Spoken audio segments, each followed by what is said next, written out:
आने वाले world stroke day के अवसर पर Apollo medics super speciality hospital Lucknow के न्यूरोलॉजिस्ट तथा स्ट्रोक विशेषज्ञ डॉक्टर प्रदीप कुमार ने स्ट्रोक के लक्षण, कारण और उपायों के विषय में बताया।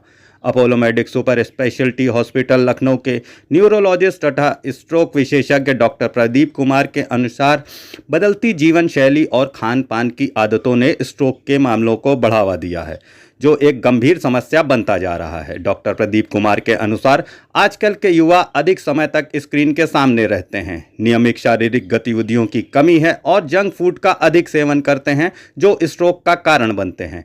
डॉक्टर प्रदीप कुमार ने कहा कि बढ़ता तनाव, अत्यधिक धूम्रपान, शराब का सेवन और अनिद्रा भी स्ट्रोक का कारण बन सकते हैं तथा मोटापा, उच्च रक्तचाप, डायबिटीज़ और कोलेस्ट्रॉल जैसे जोखिम कारक भी स्ट्रोक की संभावना को बढ़ाते हैं। डॉक्टर प्रदीप कुमार ने बताया कि स्वस्थ जीवन शैली अपनाकर स्ट्रोक के खतरे को कम किया जा सकता है तथा नियमित शारीरिक व्यायाम, संतुलित आहार, तनाव प्रबंधन और धूम्रपान व शराब का सेवन बंद करने से स्ट्रोक के खतरे को काफ़ी हद तक घटाया जा सकता है। डॉक्टर प्रदीप कुमार ने कहा कि उच्च रक्तचाप और डायबिटीज़ के रोगियों को नियमित जांच करानी चाहिए और समय पर दवाइयां लेनी चाहिए। इसके साथ ही वजन को नियंत्रित रखना और नींद पूरी करना भी बेहद महत्वपूर्ण है।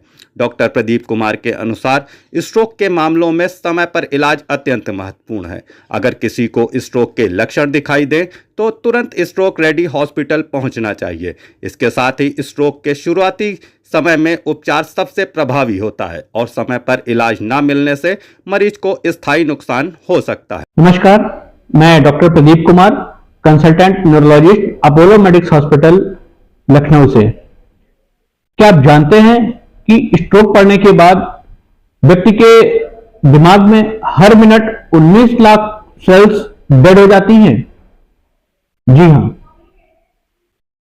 आज वर्ल्ड स्ट्रोक डे के अवसर पर आज स्ट्रोक से जुड़ी कुछ बातें हम करना चाहते हैं, जिसमें कि स्ट्रोक क्या होता है, कैसे होता है, कितने प्रकार का होता है और इसके लक्षण क्या होते हैं, इनको कैसे पहचाने और कहां पे जाएं जिससे इसका ट्रीटमेंट हो और किस तरह का ट्रीटमेंट हो, इसके बारे में हम बात करते हैं। तो सबसे पहले बात करते हैं कि स्ट्रोक के प्रकार कितने होते हैं। और आमतौर पर दो तरह का स्ट्रोक होता है। एक जिसको कि हम लोग इस्चेमिक स्ट्रोक बोलते हैं, जिसमें कि खून का थक्का जम जाता है। एक ऐसा होता है जिसको हम हेमरेजिक स्ट्रोक बोलते हैं, जिसमें दिमाग के खून की नस फट जाती है। और एक ऐसा स्ट्रोक होता है जिसमें कि खून का थक्का बनने वाला होता है या छोटा थक्का बनता है और वो खून के प्रवाह की वजह से, ब्लड प्रेशर की वजह से वो डिसॉल्व हो जाता है, जिसको हम मिनी स्ट्रोक या TIA बोलते हैं। तो इसमें से जो सबसे कॉमन स्ट्रोक होता है वो इस्चेमिक स्ट्रोक होता है, यानी कि खून का थक्का जम जाना। सेकंड नंबर पे जो होता है वो हेमरेज होता है। तो सबसे ज्यादा हम लोग देखते हैं कि इस्चेमिक स्ट्रोक होता है, उसके बारे में बात करते हैं। स्ट्रोक कोई भी हो, उसका लक्षण एक ही हो सकता है। जब हम CT स्कैन करते हैं, इमेजिंग करते हैं, तब पता चलता है कि वो किस टाइप का है। तो लक्षण कॉमन होता है। तो जब भी आम पब्लिक को ये मालूम होना चाहिए कि उसके लक्षण क्या है, जिससे वो उन लक्षण को टाइम पे पहचाने और अपने नियर बाई जो स्ट्रोक रेडी हॉस्पिटल है वहां पे उसको लेकर के पहुंच जाए। तो स्ट्रोक का लक्षण याद करना बहुत आसान, इसको हम लोग बी फास्ट से याद करते हैं। बी फास्ट यानी कि BEFAST। बी मतलब balance, sudden change in balance.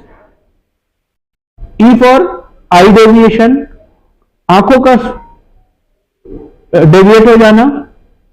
Fast यानी F फेस का ड्रूप हो जाना। A मींस आर्म और लेग का वीक हो जाना एंड S मतलब स्पीच। तो 90% स्ट्रोक के पेशेंट में ये चीजें होती हैं।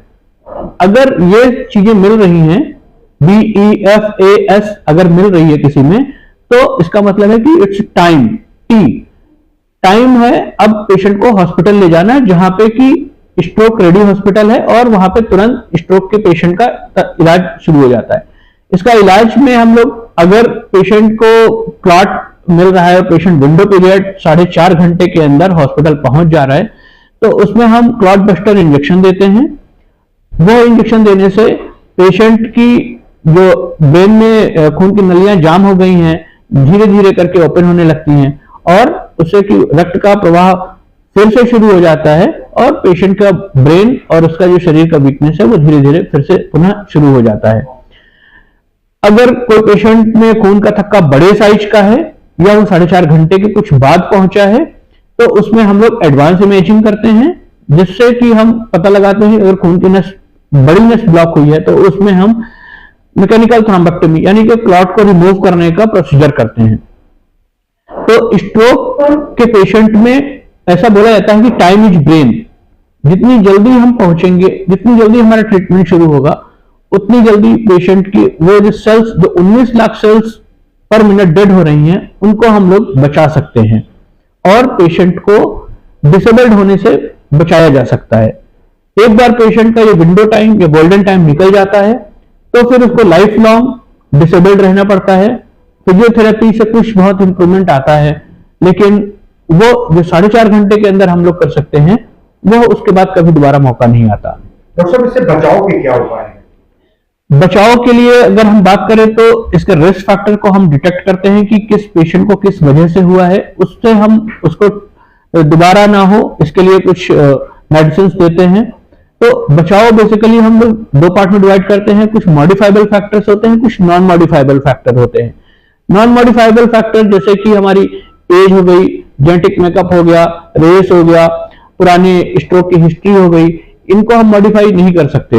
लेकिन जो मॉडिफाइबल फैक्टर्स हैं जैसे कि कोलेस्ट्रॉल अधिक होना, हार्ट डिजीज होना, बीपी का बढ़ा होना, शुगर की बीमारी, खान पान और दिनचर्या की गड़बड़ी, इन चीजों को हम रिवर्स कर सकते हैं, यानी कि ये मॉडिफाइबल फैक्टर हैं।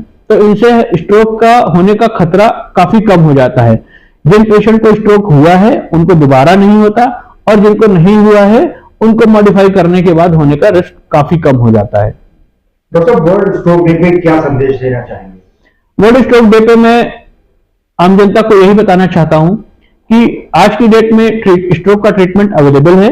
इसके लक्षण को बी फास्ट से पहचाने और जितनी जल्दी से जल्दी हो स्ट्रोक रेडियो हॉस्पिटल पहुंचे जहां पे इसका हम फर्दर ट्रीटमेंट कर पाए।